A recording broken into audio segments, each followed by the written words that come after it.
Hello दोस्तों, स्वागत है आप सभी लोगों का एक बार फिर से हमारे सफलता एनसीईआरटी सीरीज़ की cell the unit of life के लेक्चर नंबर 3 में, जिसमें आज हम लोग कवर कर रहे होंगे यूकैरियोटिक सेल। तो अब तक हम लोगों ने इस सीरीज़ में क्या क्या पढ़ लिया वो एक बार देख लेते हैं। हमने अभी तक इंट्रोडक्शन के लिए चैप्टर का, हमने रामाचंद्रन सर का एक्सप्लेनेशन देख लिया, हमने what is a cell, cell theory, an overview of a cell, prokaryotic cells and as well as their properties. अब तक हम सब ने ये पढ़ लिया है। And today's our topic will be eukaryotic cell.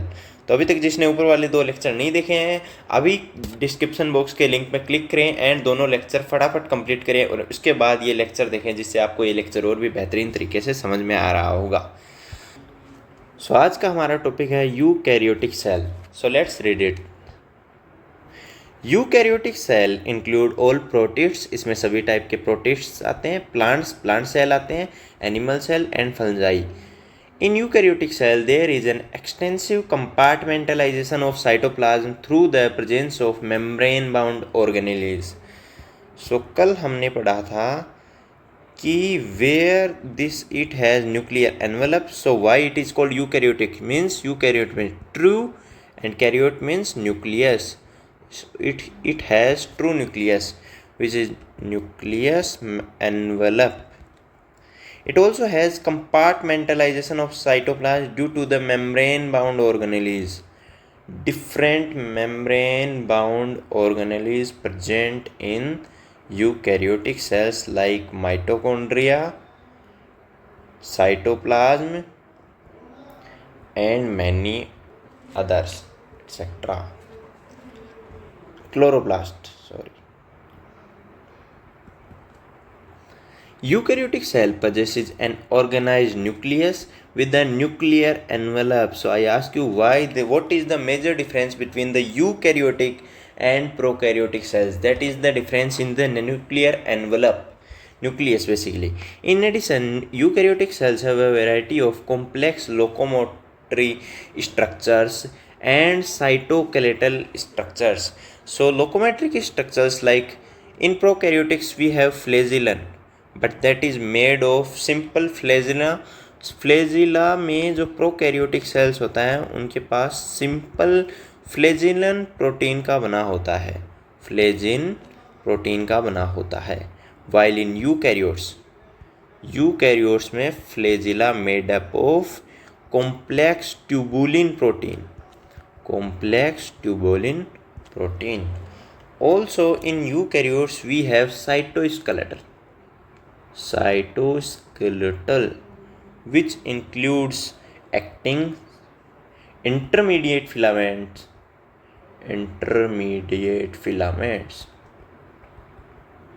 and microtubules. So membrane bound organelles के एक्सेट्रा अलावा क्या होता है इसमें, complex locomotory structures and cytoskeletal structures present होते हैं। Their genetic material is organised into chromosomes. So जो न्यूक्लियस होता है, तो हमने यहाँ भी बनाया है, जो यूकैरियोटिक सेल का जो न्यूक्लियस होता है, it has organised into chromosomes. So these are the speciality of eukaryotic cells. All eukaryotic cells are not identical. As we all know, in humans only we have more than 200 different types of cells. 200 different types of cells. So all eukaryotes are not identical. Plant and animal cells are different as the former possesses cell walls. Plant cell के पास क्या होती है, cell wall होती है। Plastid होते हैं like chloroplast, chromoplast etcetera, and a large central vacuole which are absent in animal cell. Plant cell में cell का around 90% part is covered by vacuole. On the other hand, animal cells have centrioles which are absent in almost all plant cells. Centrioles का क्या काम होता है, cell division में help करते हैं. That is. Let us now look at individual cell organelles to understand their structure and function. तो यूकैरियोटिक सेल का हमने ओवरव्यू पढ़ लिया है, as well as we have seen the differences between the animal and plant cell.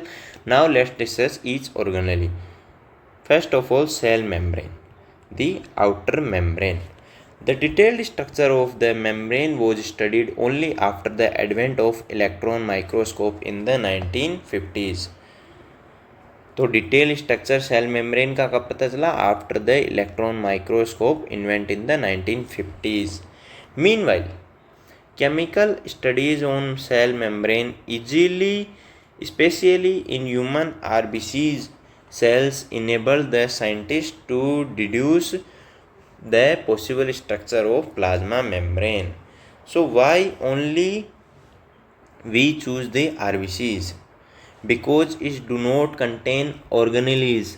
जो immature RBC cell होता है इसके पास organelles नहीं होती है, सो इसको फ्रेगमेंट्स में डिवाइड करना इजीली होता है. It has a complete space for haemoglobin due to oxygen. O2 ले जाने के लिए इसके पास सिर्फ हीमोग्लोबिन के लिए काफ़ी स्पेस होता है, तो इसके पास ऑर्गेनेलीज नहीं होती है, नो ऑर्गेनेलीज. तो अब हमें सपोज कीजिए प्लाज्मा मेम्ब्रेन का स्ट्रक्चर पढ़ना है. Let's suppose we have to study a plasma membrane and we have two cells. One is we have liver cell. One we have RBC. In liver cell we have everything. We have nucleus, we have mitochondria, we have ribosomes, we have vacuoles, we have lysosomes, everything we have. And in RBCs we have nothing, only just a space for the hemoglobin. सो अब अगर आपको ये बाहर वाला structure पढ़ना है cell membrane का और आपको फ्रेगमेंट करने हैं, तो when you fragment the liver cells you will also get the cell membranes of individual organelles. क्योंकि ये सब भी मेम्ब्रेन बाउंड है, तो इनकी मेम्ब्रेन भी फ्रेगमेंट्स में आएगी, जिससे आपको कंटामिनेशन होएगा उसको स्टडी करने में. वाइल अगर आप आरबीसी को फ्रेगमेंट्स में डिवाइड करेंगे तो there will be only and only there will be cell membrane. So आप इजीली उसको स्टडी कर सकते हैं. While in liver cell we have many organelles, so it is not possible. So we choose the scientist choose the RBCs to study the plasma membrane, cell membrane also. These studies showed that the cell membrane is mainly composed of lipids and proteins. Very important line. Every membrane is mainly composed of lipids and protein. In fact, all membranes is made up of lipid and protein especially. The major lipids are phospholipids. ये important PYQ है. I am giving this a star mark.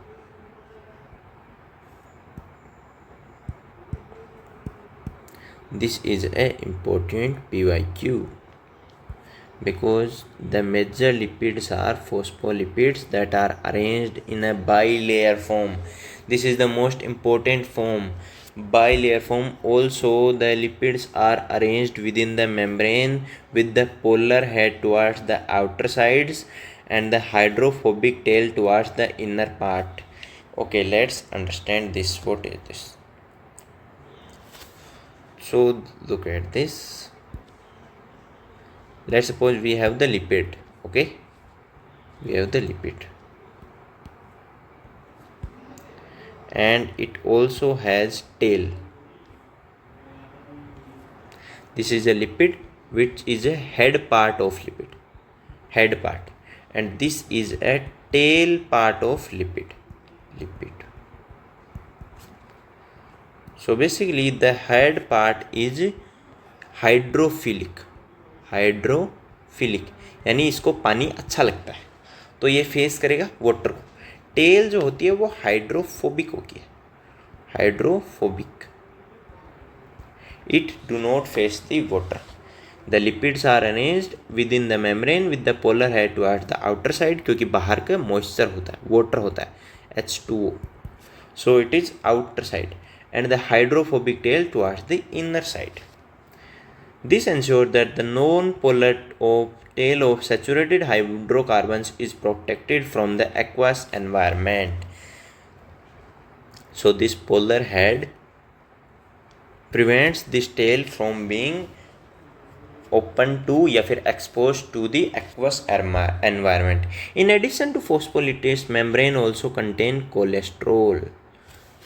So the lipid membrane has also the cholesterol. Later, biochemical investigation clearly revealed that the cell membranes also possesses protein and carbohydrate. Later, जब बाद में और studies हुई तो ये clearly हुआ कि protein and also it contains carbohydrate. The ratio of protein and lipid varies considerably in different cell types. For example, in human beings, the membrane of the erythrocyte approximately contain 52% protein and 42% lipids. It is an important RBC has 52% of protein and 40% of lipid. 42% of lipid. So here we get one important line.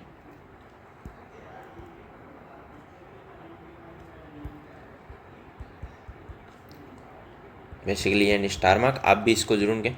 Main content of all membranes, all type of membranes is lipid and proteins. Every kind of membrane in the world is made of lipid and protein. तो इसको आप note कर लीजिए. और the most abundant lipid is phospholipids. सबसे abundant lipid क्या है? phospholipids. इसके अलावा भी कोलेस्ट्रॉल होता है, कार्बोहाइड्रेट प्रेजेंट होते हैं, but the most important thing are the lipid and proteins. And also, depending on the ease of extraction, membrane proteins can be classified as integral and peripheral. Peripheral proteins lies on the surface of membrane, while the integral proteins are partially or totally buried in the membrane. This we have to understand through the diagram. Okay, so here we have the diagram. As you can see it, okay, this is basically the head of the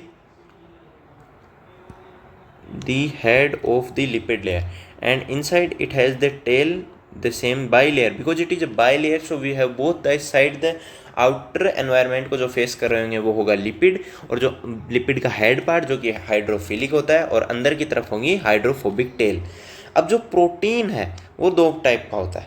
एक तो बिल्कुल ही outer surface पे होगा, peripheral protein कुछ इस प्रकार से, ये अंदर नहीं होगा. And the another one is it will एक साइड से निकल के दूसरी साइड तक जाता है, ये होगा इंटीग्रल प्रोटीन. तो अब इसको निकालने में इजी होगा, इजीली टू एक्सट्रैक्ट. इसको इसलिए बोल देते हैं पेरिफेरल प्रोटीन. वाइल ये वाला है जो अंदर है, तो अब इसको निकालने में मुश्किल होगी क्योंकि अंदर है, इसलिए इसको बोल देते हैं इंट्रिंसिक प्रोटीन. ऑल्सो ये हेल्प करता है ट्रांसपोर्टेशन में. अब क्योंकि एक छोर से दूसरे छोर जा रहा है तो हम इसके through easily we can transport the things, इसलिए इसको बोल देते हैं टनल प्रोटीन या फिर ट्रांस मेम्ब्रेन प्रोटीन या फिर कैरियर प्रोटीन. इसीलिए बोलते हैं क्योंकि ये एक छोर से दूसरे छोर तक इजीली कैरी करता है. Next we have to, this is basically a fluid model of plasma membrane given by Singer and Nicolson. काफ़ी बार PYQ आता है, काफ़ी बार आता है. एंड डेट 1972 में सिंगर एंड निकोलसन ने फ्लूइड मोजेक मॉडल दिया था प्लाज्मा मेम्ब्रेन का. An improved model of the structure of the cell membrane was proposed by Singer and Nicolson in 1972, widely accepted as Fluis Mosaic model. According to this, the quasi-fluid nature of lipid enables lateral movement of proteins within the overall bilayer. Important line है NCERT की. Important line ये है कि भैया it contains flow, it can flow, provides flexibility. Main statement ये है,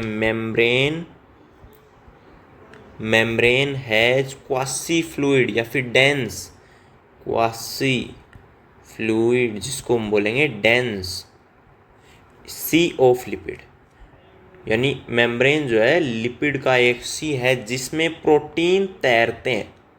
protein icebergs are floating, protein icebergs are floating. The main important line, I also highlight this. According to this, the quasi-fluid nature of lipid animals, lateral movement of proteins within the oral bilayer.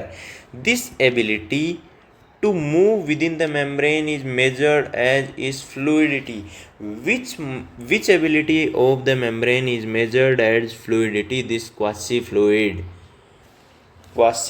nature of lipid enable it to fluidity.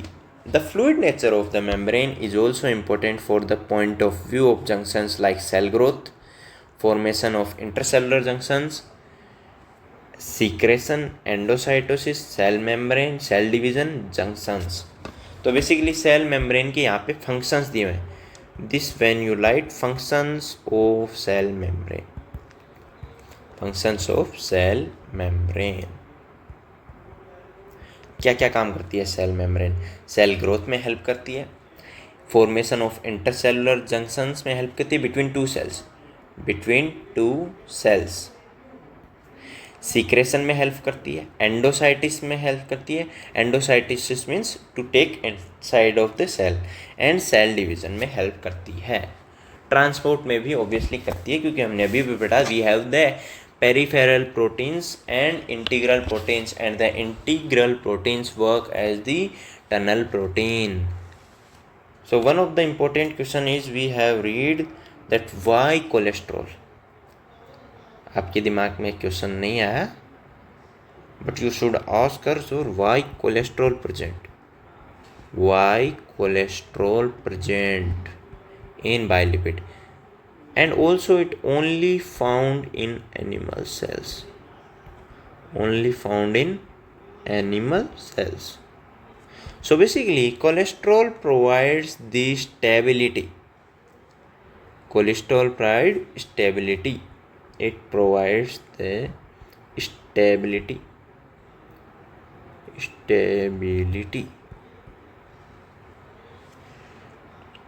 Basically stability provide करता है cell membrane को। Next we move avoid, आगे चलते हैं दोस्तों। कैसा लग रहा है सेशन? अच्छा लग रहा है तो लाइक करें, सब्सक्राइब करें, जो उसको बना के रखें, मज़ेदार सेशन होने वाला आगे भी। One of the most important functions of the plasma membrane is the transport of molecules across it. The most important function होता है भैया, यही है वो moment.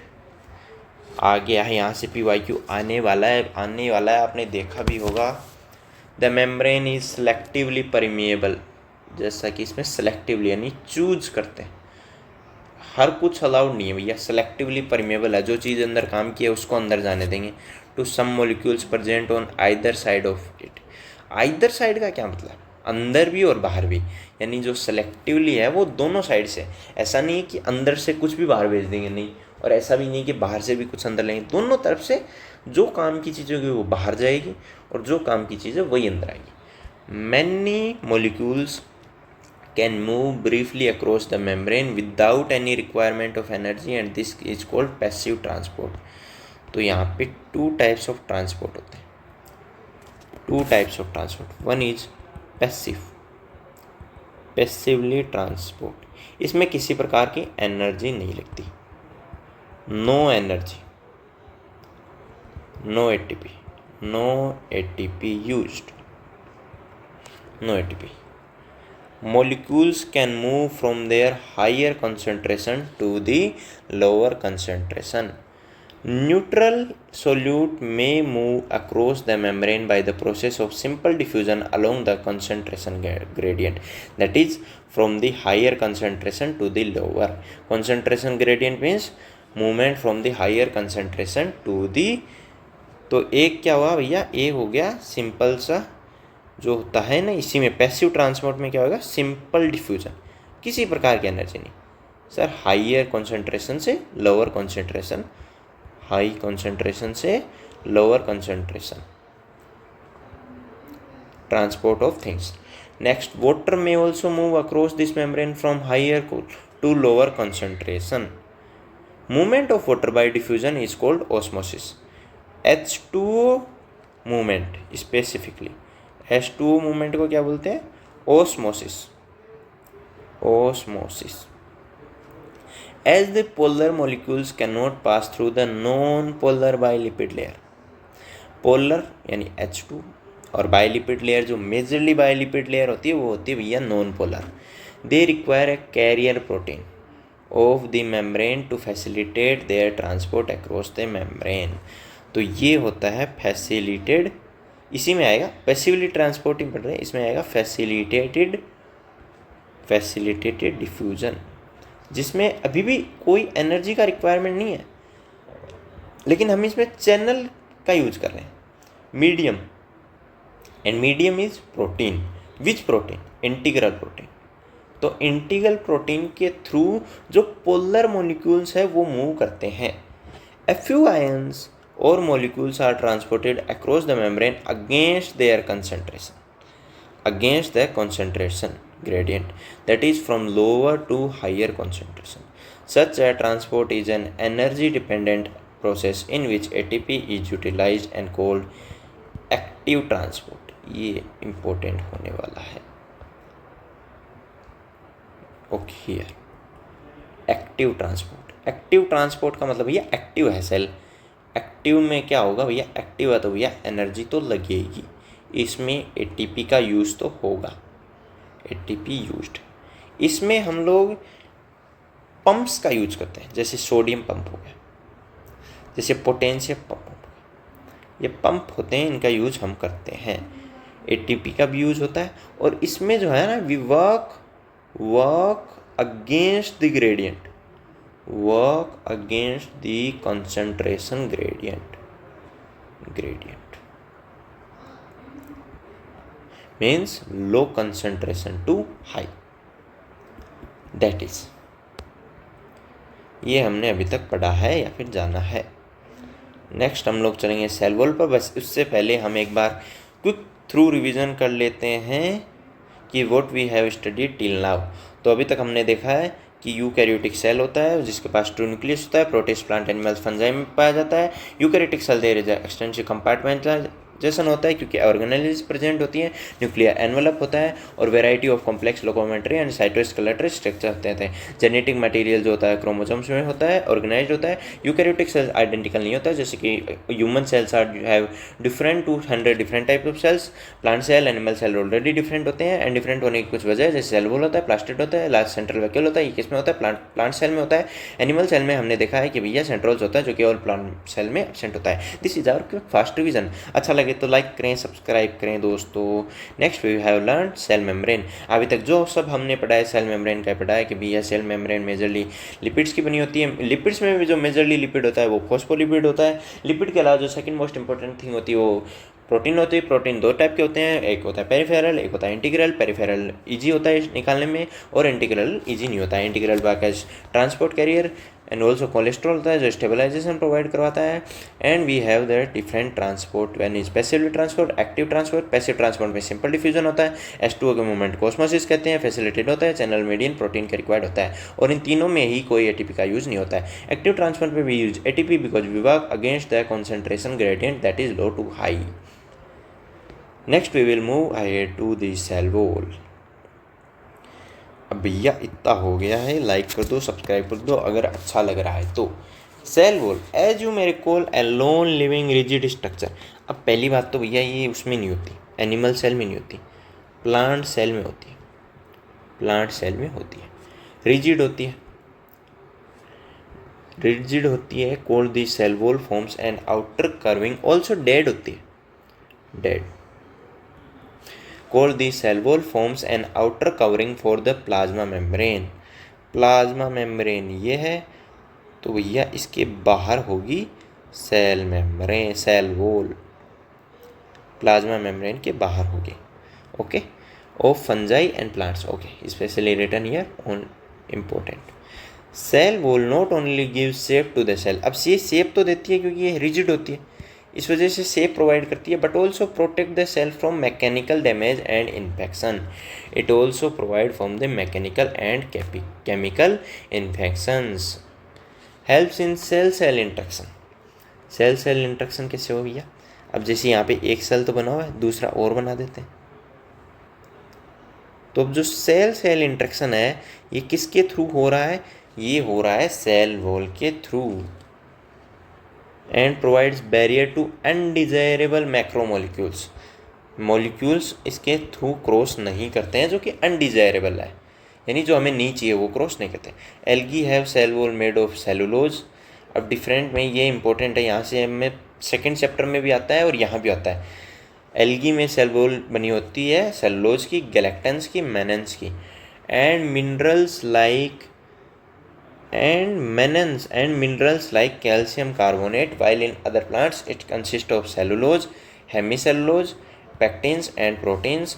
The cell wall of a young plant, the primary wall is capable of growth, यानी primary cell wall जो कि एक यंग प्लांट की सेल वॉल होती है जो कि कैपेबल होती है ग्रोथ के, which gradually diminish as the cell matures and secondary wall is formed on the inner towards membrane side of the cell. तो है एक इम्पोर्टेंट चीज़, फटाफट एक बॉक्स बना लेते हैं एंड हमें इम्पोर्टेंट थिंग्स को राइट डाउन कर लेते हैं। सो भैया बैक्टीरिया की सेल वॉल किसकी बनी होती है, आर्की बैक्टीरिया की सेल वॉल बनी होती है सूडोम्यूरिन की। यू बैक्टीरिया जो कि एक ट्रू बैक्टीरिया होता है, सब पढ़ने वाले हैं सेकेंड चैप्टर में, और उसकी बनी होती है म्यूरिन की या फिर पेप्टिडोग्लाइकन। फंजाई की जो सेल वॉल है सभी को पता होगा, काइटिन की बनी होती है, ये इंपॉर्टेंट है, यहाँ से PYQ और नेक्स्ट ईयर भी आएंगे, बहुत सारे सवाल बनते हैं हर साल इस पोर्शन से। एल्गी की हमने पढ़ा है, ऊपर सेलुलोज की बनती है, प्लस इसमें गैलेक्टेंस भी होते हैं, प्लस इसमें मेनन्स भी होते हैं, प्लस इसमें मिनरल्स होते हैं like CaCO3। And higher plant में जो सेल वॉल होती है वो बनी होती है सेलुलोज या फिर hemicellulose and pectin and protein. This is what we are. और एनिमल सेल में, जैसा कि एनिमल सेल में कौन बताएगा किसकी बनी होती है सेल, क्या सेलुलोज की बनी होती है, नहीं भैया एब्सेंट होती है एनिमल में। तो the middle lamella is a layer mainly of, अब इसमें ना लेयर होती है, जैसे सेल वॉल है, क्या आ गया बॉक्स बना लिया क्या, ये सेल होगी। अब सेल वॉल के अंदर भी होते हैं भैया मिडल लेमिला, जैसे ये एक सेल हो गया और ये एक अनदर सेल हो गया, तो अब इन दोनों को जो कनेक्ट करती है लाइन, दिस मिडल लेमिला, यहाँ पे जो मिडल लेमिला बनती है, एक तो ये वे हो गया जिसको प्लाज्मोडेस्माटा बोलते हैं, प्लाज्मोडेस्माटा, जो ये बाहर जो पोर्शन बनता है इसको बोलते हैं मिडल लेमिला। यहाँ से क्वेश्चन आया नहीं है पिछले 2 साल से, अगली साल आ सकता है। तो मिडल लेमिला जो है mainly content of calcium pectate as well as also made of magnesium pectate. तो ये 2 चीज़ों से बना होता है, विच होल्ड्स और glues the different neighbouring cells together, 2 cells को ऑब्वियसली कनेक्ट करता है, बताई दिया। The cell wall and middle lamella में बी ट्रांसफर्ड बाई प्लाज्मोडेस्माटा, यहाँ पे ये क्रॉस करता है प्लाज्मोडेस्माटा, एक सेल को अगर दूसरे सेल के साइटोप्लाज्म में कनेक्ट करता है, कौन कनेक्ट करता है, प्लाज्मोडेस्माटा, और जो इनको कंबाइन रखता है, ग्लू की तरह चिपक के रखता है, उसका क्या नाम है, मिडल लेमिला। यहाँ तक हमने क्या क्या पढ़ा है, रिवाइज कर लो फटाफट। हमने सेल वॉल पढ़ी है, सेल वॉल किस किस की बनी होती है, आर्की बैक्टीरिया में सूडोमेरिन की बनी होती है, यू बैक्टीरिया में म्यूरिन की, पेप्टिडोग्लाइकन की, फंजाई में काइटिन की, एल्किन में cellulose, galactan, mannans, mineral, CaCO3, higher plant में सेलुलोज, हेमीसेलुलोज, पैक्टिन और प्रोटीन की। एनिमल सेल में जो है एब्सेंट होती है। नेक्स्ट वी अंडरस्टूड, 2 सेल को कनेक्ट करता है मिडिल लेमेला, ग्लू की तरह चिपका देता है, और 2 सेल को ट्रांसवर्स करता है प्लाज्मोडेस्माटा। अब यहाँ पे एक अच्छा सवाल आता है कि भैया प्लाज्मोडेस्माटा ट्रांसवर्स किसको होता है, किस किस को काट के जाता है? तो एक तो हो गया सेल वॉल को, एक मिडल लेमेला को, middle lamella, as well is it's also transverse the cell membrane, plasma membrane को भी ये ट्रांसवर्स करता है। Endomembrane system, while each of the membrane organelles is distinct in terms of its structure and function, many of these considered together as an endomembrane system because their functions are coordinated। देखो सभी membrane का structure भी अलग अलग है, function भी अलग अलग है, लेकिन फिर भी ये एंडोमेम्ब्रेन सिस्टम जो बना होता है एंडोप्लाज्मिक रेटिकुलम का, गोल्जी कॉम्प्लेक्स का, लाइसोसोम्स का और वैक्यूल्स का, इनका काम जो है कोऑर्डिनेटेड वे में है। जैसे आप समझेंगे कि एंडोप्लाज्मिक रेटिकुलम में प्रोटीन बनाया, अब प्रोटीन को पैक कर रहा है गोल्जी, और उसको ट्रांसपोर्ट का काम भी कौन कर रहा है? Golgi complex. वैक्यूल जो है वो बेसिकली स्टोर हाउस है, कोई चीज़ ज़्यादा बन गई वहाँ पे स्टोर कर दो भैया। तो ये एक इम्पोर्टेंट क्वेश्चन ये भी है कि एंडोमेम्ब्रेन सिस्टम में माइटोकॉन्ड्रिया, क्लोरोप्लास्ट और पेरीऑक्सीमेट एक्सेट्रा नहीं है, इनका फंक्शन कोऑर्डिनेटेड नहीं है। तो यहाँ पे सिर्फ 4 ऑर्गेनेलीज ऐसी है जिनको इंक्लूड किया जाता है एंडोमेम्ब्रेन सिस्टम में। पहले endoplasmic reticulum, Golgi complex, lysosomes और vacuoles. So here we have studied the endomembrane system include endoplasmic reticulum, Golgi complex, lysosomes, vacuoles. Since the function of mitochondria, chloroplast and perioxomes are not coordinated with the above components, these are not considered as the part of the endomembrane system. तो सबसे पहले पढ़ लेते हैं endoplasmic reticulum. Endoplasmic electron microscope studies of eukaryotic cells reveal the presence of network of reticulum of tiny tubular structure scattered in the cytoplasm that is called the endoplasmic reticulum। तो भैया इसका भी इलेक्ट्रॉन माइक्रोस्कोप से ही पता चला, क्योंकि बहुत ही size छोटी है, इस वजह से इलेक्ट्रॉन माइक्रोस्कोप के प्रेजेंस से ही इसका पता चल पाया कि भैया कोई टाइनी ट्यूबुलर स्ट्रक्चर है जो स्कैटर्ड है। स्कैटर्ड इन द सेंस ऐसे है कि जैसे एक सेल है, हम बना लेते हैं, तो ये सेल मेम्ब्रेन है, अब इसके अंदर जो है ये एकदम स्कैटर्ड फॉर्म में है, ये न्यूक्लियस हो गया, nucleus. Wait let me make nucleus बना लेते हैं दोस्तों, ऐसी बात नहीं है, न्यूक्लियस बना लेते हैं, और न्यूक्लियस डबल मेम्ब्रेन है तो डबल मेम्ब्रेन बना लेते हैं, बन गया। अब इसको थोड़ा सा मॉडिफाई कर लेते हैं अपने हिसाब से, ये छोटा सा भैया, ये तो इरेज होगा नहीं।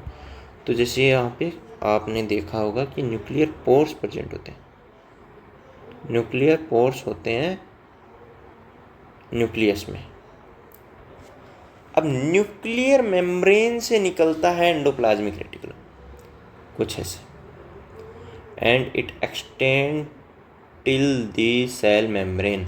तो ये बेसिकली डिवाइड कर देता है सेल को 2 हिस्सों में। It divides the cell in the 2 parts, hence ER divides the intercellular space of the cell in 2 parts in 2 distinct compartments, that the luminal इसको बोलते हैं अंदर वाला, luminal inside endoplasmic reticulum, and एक बाहर, इसको बोलते हैं एक्स्ट्रा ल्यूमिनल। 2 पार्ट्स में डिवाइड कर देता है, क्योंकि एक्सटेंड करता है from the nucleus till the cell membrane. The ER often shows ribosomes attach to it. इसके ऊपर आप देखेंगे राइबोसोम्स भी अटैच होते हैं, attached to their outer surface. The endoplasmic reticulum bearing ribosomes on their surface is called rough endoplasm। अब जहाँ जहाँ ये राइबोसोम्स है इसको बोलेंगे rough endoplasmic reticulum. In the absence of ribosomes, अब यहाँ पे नहीं है तो इससे बोलेंगे smooth endoplasmic reticulum, smooth endoplasmic reticulum. RER is frequently observed in the cells actively involved in protein synthesis and secretion. They are extensive and continuous with the outer membrane of the nucleus। ये nucleus के साथ एकदम लगे हुए होते हैं और यहाँ पे प्रोटीन बनता है। तो ये मेजरली, अब आपसे पूछे कि भैया कौन से सेल्स में आपको रफ एंडोप्लाज्मिक रेटिकुलम ज़्यादा देखने को मिलेंगे? तो सर वहीं ज़्यादा देखने को मिलेंगे जो सेल्स में ज़्यादा प्रोटीन बन रहा होता है। The smooth endoplasmic reticulum is the major site for synthesis of lipid. यहाँ से ये इंपॉर्टेंट क्वेश्चन आएगा कि कौन सी ऑर्गेनेलीज क्या फॉर्म करती है। सो यहाँ पे RER क्या बनाते हैं? बेसिकली इनका काम होता है प्रोटीन सिंथेसिस का। और SER स्मूथ एंडोप्लाज्मिक रेटिकुलम जो है लिपिड बनाएंगे। स्टेरॉयडल हॉर्मोन्स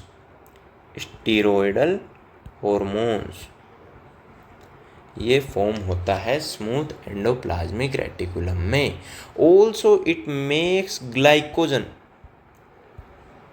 ग्लाइकोजन भी स्मूथ एंडोप्लाज्मिक रेटिकुलम में ही बनता है। यहाँ तक आया समझ में कि रफ एंडोप्लाज्मिक रेटिकुलम का मेन काम है प्रोटीन सिंथेसिस और प्रोटीन सीक्रेशन। ये मेन वर्क होता है रफ एंडोप्लाज्मिक रेटिकुलम का।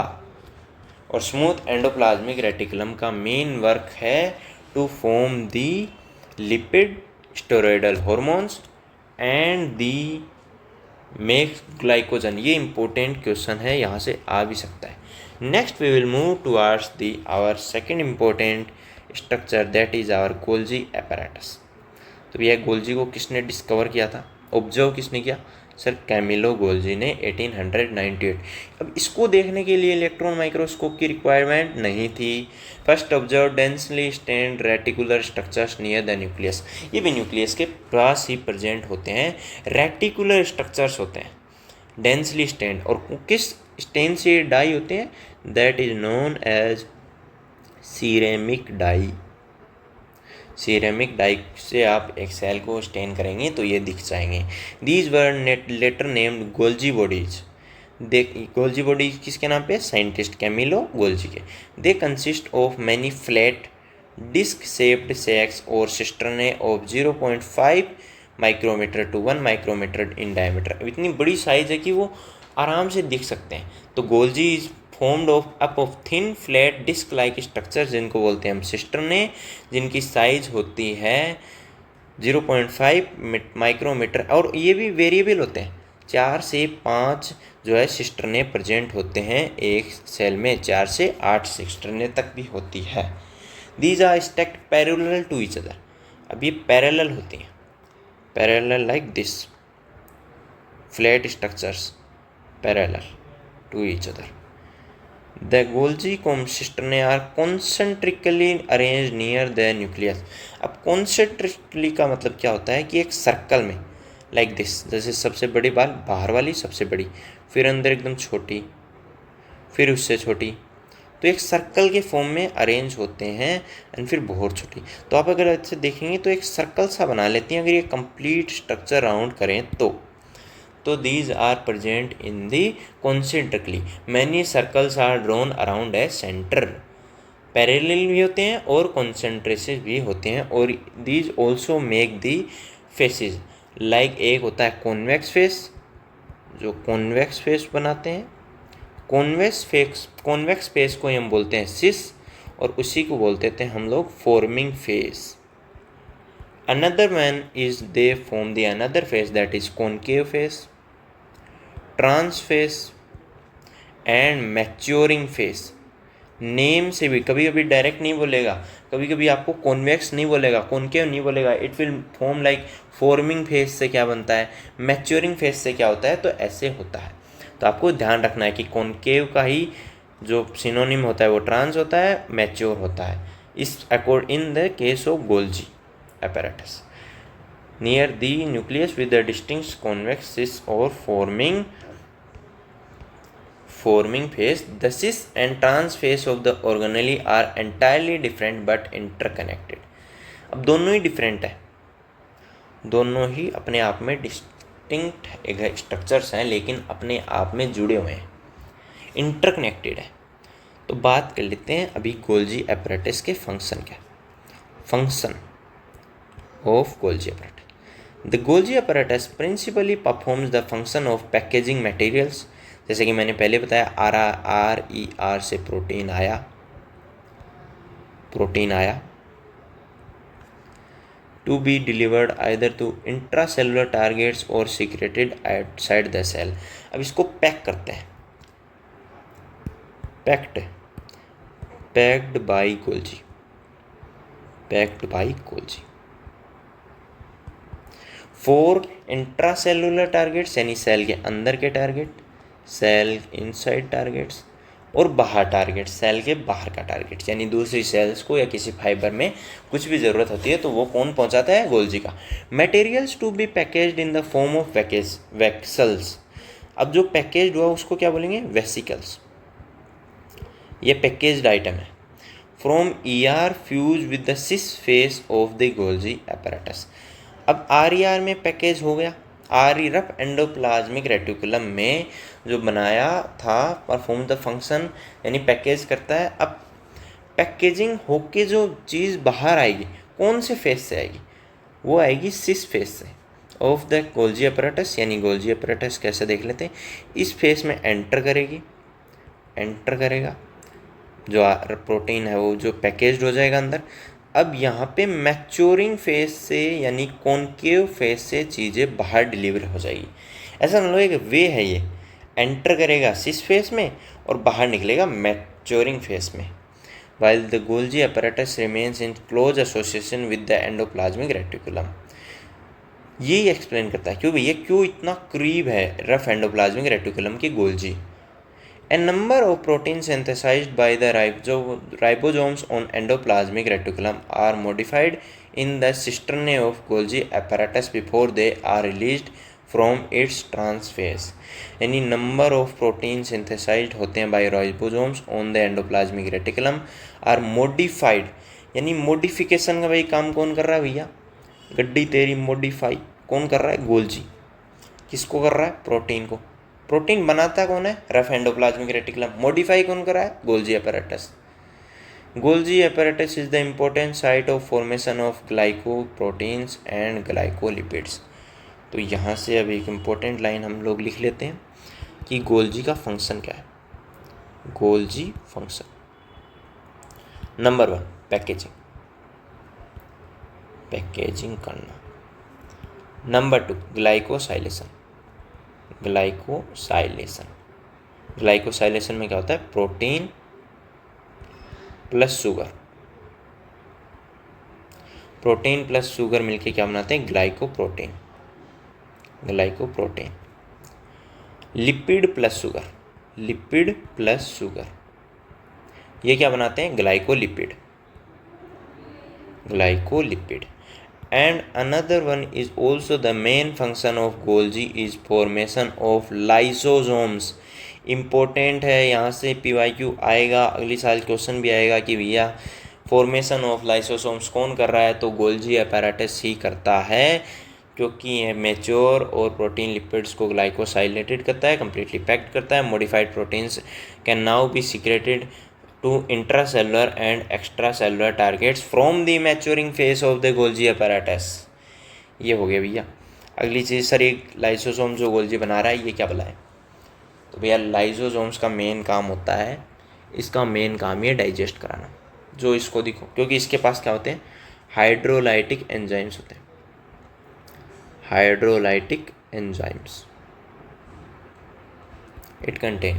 It works at the acidic pH पे ये काम करता है।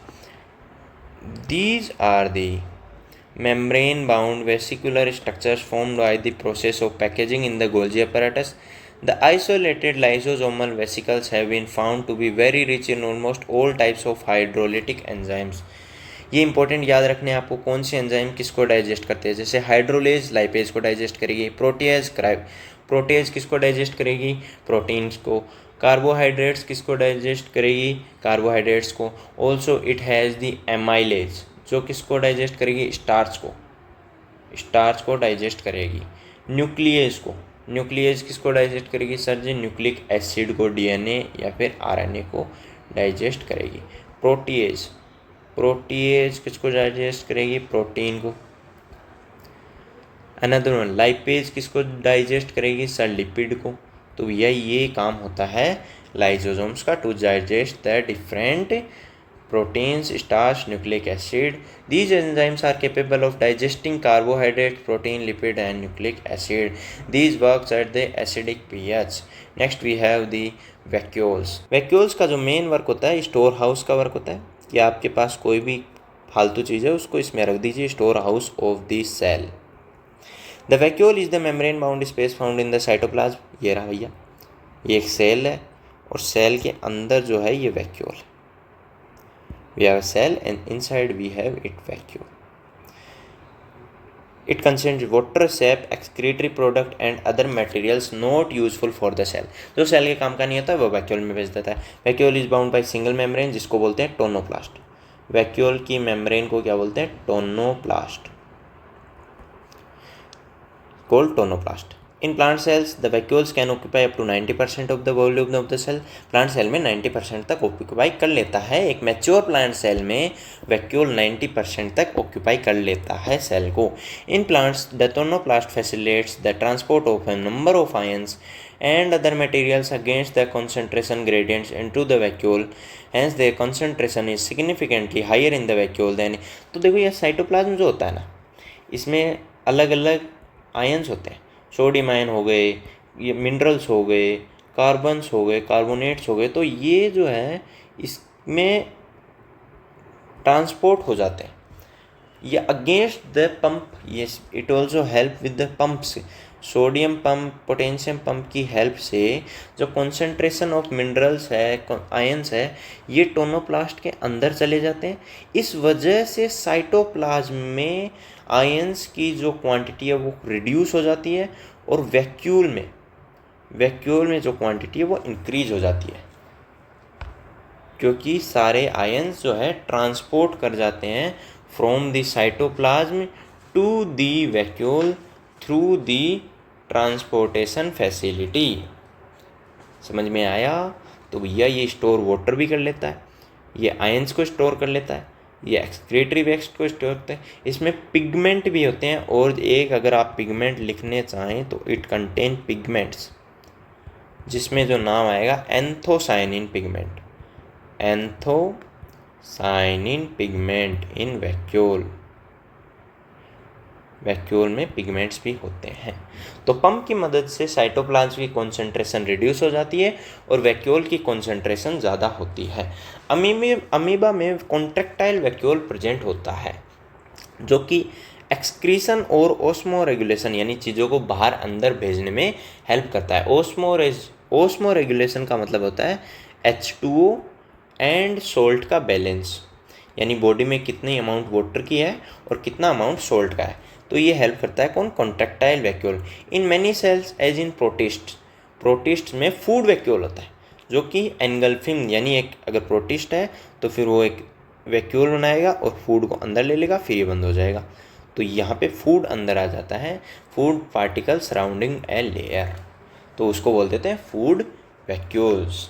तो आज हमने पढ़ा है एंडो मेम्ब्रेन सिस्टम, जिसके अंदर हमने फंक्शंस देखे हैं सेल मेम्ब्रेन, इससे दोस्तों endoplasmic reticulum, lysosomes, Golgi complex और वैक्यूल के. That is for today. We will study more tomorrow. अगर आपको सेशन अच्छा लगा होगा तो लाइक करें, सब्सक्राइब करें और नोट्स की बिल्कुल चिंता मत कीजिए. आप लोगों के नोट्स एकदम बेहतरीन तरीके से तैयार होने जो आपको इस चैप्टर के एंड होने से पहले मैं प्रोवाइड करवा दूंगा. एंड ऑल्सो सेशन के एंड में आपको एक PYQ सेशन भी अपलोड कर दिया जाएगा जिसमें बेहतरीन PYQs होंगे and also some new questions जिनके एग्ज़ाम में आने की प्रोबेबिलिटी बहुत ही ज़्यादा है, उसका सेशन भी अपलोड हो जाएगा. सो आज के लिए thank you. Have a take care. Goodbye. Take care. Thank you.